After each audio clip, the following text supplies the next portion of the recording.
Hey loves, ohayo! Grabe. For today's vlog, papunta tayo sa lugar na sobrang excited kaming lahat. So for now, andito tayo sa Ueno kung saan magkikita-kita ang mga person. As you can see, naglalakad ako kasama ang aking ati Tin. Central Gate yung hahanapin natin dahil doon yung meet up. Alam nyo na, dahil ihiin ang person, bago ang lahat, kailangan muna nating mag-CR bago lumabas ng Eki. By the way loves, ang ibig sabihin nga pala ng Eki sa salitang English ay station or train station. Ayan, as you can see, ito na, this is it. The long wait is over. Parang almost 2 weeks din naming pinaghandaan to. Kaya ayan na, my God, kasama ko ang aking inay. Andito na kami ngayon sa loob ng bus. Sa tapat ng Ueno Stations, loves. Alam nyo ba, sobrang excited talaga kami ngayon. I mean, especially ako kasi first timer ako sa ganitong bus tour. Dito sa Japan. Nakakapag-travel naman tayo before, nakakapag-field trip tayo before, pero ibang level kapag sa Japan mo na ginagawa. At the same time, pati yung pupuntahan. Ngayon ko pa lang yun mararanasan. At pansinin nyo naman si Fuji-san. Grabe, talagang my heart is full. Alam nyo yun, dito pa lang panalong-panalo na yung view. After 1.5 hour, kinailangan namin mag-bus stop dahil yung iba kailangan ng mag-CR, yung iba nagugutom, yung iba kagaya namin wala kaming dalang pagkain dahil alam naman naming may mabibilan na konbini kahit saan. Then iyan, loves, paglabas namin ng bus stop, ito na yung bumungad sa amin. Grabe. Alam mo yun, dito pa lang nai-imagine ko na kung paano ko mai-enjoy yung araw na to. At last, nandito na po tayo sa lugar kung saan tayo magla-lunch break. Hindi ko lang ma-recolabs kung saang parte na tong lugar na to. Bago kasi tayo dumating dito, talaga namang nakatulog ako. Ang alam ko lang, nag-announce na lang yung tour guide namin na nandito na kami sa lugar kung saan nga kami magla-lunch. At last, ayan na yung food natin. Ang food natin ngayon ay beef hot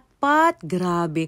Kitang-kita nyo naman sa mukha ko kung gaano ko nasasarapan talaga dito sa pagkain na to. Alam nyo loves, usually, trivia lang hindi talaga ako makain kapag sa trip. Kahit sa Pilipinas pa lang kasi takot po ako. Alam dahil kung kapag kumain ako, mauuhaw ako at ayoko pong datnan kung saan-saan na lang. Kaya mas pinipili kong hindi na lang gaano kumain para hindi rin ako mauuhaw. Usually, ang ginagawa ko, nagtatanong ako sa tour guide namin kung ilang minuto pa or ilang oras bago yung bus stop. Then, ayan, loves, after ko kumain, ayan, my heart is full. Talaga naman, ilang beses ko na ba nababanggit yun? Ayan na yung omiyaging pangmalakasan. At syempre, loves, hindi natin palalampasin yan. Then, ayan, yung iba pang products nila, usually, loves, kapag sinerch mo yung nagano. Usually, yung lumalabas talaga, yung Ringo or Mansana sa atin sa Pilipinas. Diyan sila number 1 sikat. Then, after ng lunch namin, then after magbilihan ng kanya-kanyang omiyagi, grabe, Bea, sa Japan ka na talaga. I'm so happy for you. Ayan. As you can see, loves, umuulan na ng snow. Talaga namang andito na tayo sa Nagano. Grabe, pakabongga talaga dito sa Japan. Ang dami kong nararanasan na first timer ako. Thank you, Lord. Grabe. Kasi pinaparanas niyo po sa akin yung mga bagay na dream ko lang noon. Hopefully, one day kasama ko yung family ko, yung loved ones ko, or yung mga friends ko. Last, we're finally here.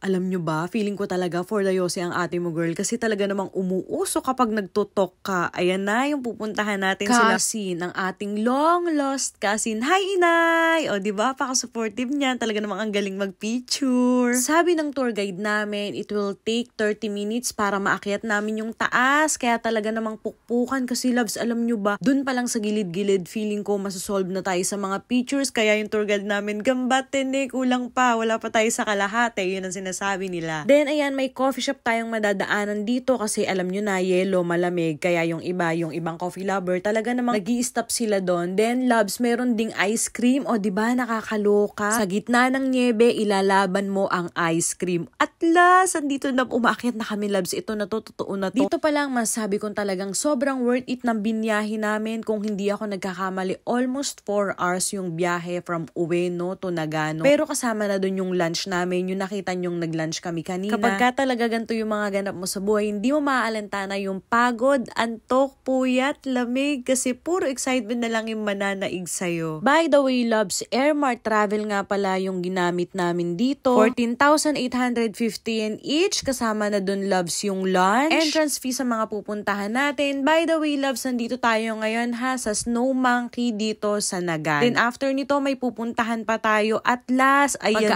Pagkaakyat namin sa taas, ibinigay na sa amin agad yung ticket namin. Ayan, isa yan, included yan dun sa binayaran natin na 14,850 yen. Ito yata yung lugar na napuntahan ko na ayokong palagpasin yung kahit isang minuto. Alam niyo yun, kasi sobrang worth it talaga. Tapos bawat sulok gusto kong picturean kasi worth it. Sobrang Instagrammable talaga siya. Mabuti na lang, may mabubuting puso yung mga senpai na kasama ko, yung mga ate, yung mga workmate ko kasi talagang sinatsaga akong videohan at picturean. Thank you, ate! And finally, nandito na tayo sa mga long lost cousin ko na sobrang importante. Grabe. Alam nyo, manghang-mangha talaga ako sa kanila kasi ako talagang balut na balut pero sila apakapalaban talaga ng mga balat nila. By the way, loves, kapag nagpunta kayo dito, wag na wag kayong magdadala ng plastic dahil sobrang lakas ang pandinig nila at pag-aagawan lang yun dahil feeling nila pagkain. Kaya dami des, okay? Another trivia lang, loves, nabasa ko kay kumparing Google, December to March is usually the best time to witness them bathing. Few reminders lang, loves, ha, dala kayo ng umbrella, a cup, extra clothes at necessary medications. By the way, galing din to si Airmart. Thank you, Airmart Travel. Wala ding toilet yung bus and charging ports, kaya sinasuggest namin na magdala kayo ng power bank or charging cable. Wear appropriate attire for activities.